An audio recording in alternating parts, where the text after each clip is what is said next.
மிகவும் அதிகமாக நாம கவனிக்க வேண்டியது என்ன அப்படின்னா நம்முடைய பாத்ரூம் ஆகும். பாத்ரூம் என்பது வெளியில் செய்ய வேண்டிய ஒரு வேலைதான். இருப்பினும் இப்போது உள்ள காலகட்டங்களில் நாம் அதனை வீட்டுக்குள்ளே வைப்பதினால் நாம் அதற்காக நிறைய கவனிக்க வேண்டிய கட்டாயத்தில் இருக்கின்றோம். பாத்ரூம் அப்படின்னா நம்ம அதை நிறைய முயற்சிகள் செய்து அதனை நாம் இன்னும் பாதுகாப்பாக நாம் அதை பார்த்துக் கொள்ள வேண்டும். அதுக்கு தான் நம்ம இப்ப என்ன செய்யணும் அப்படிங்கிற ஒரு விஷயத்தை பார்க்க போறோம். ஏற்கனவே பாத்ரூமில் ஒரு ஒளிச்சுடர் எரிய விடுவது மிகவும் நல்லது அப்படின்னு நாம சொல்லியிருக்கின்றோம்.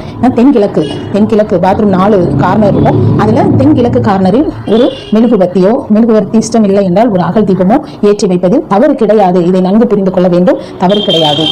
அப்ப இப்படி செய்யலாம். ஒரு கல் உப்பு எடுத்து நன்றாக அதை தண்ணியாக்கி அதை ஒரு கண்ணாடி பாட்டில நீங்க வைப்பதினாலும் உங்களுக்கு பாத்ரூமில் நிறைய நெகட்டிவிட்டி இருக்க வாய்ப்பு கிடையாது.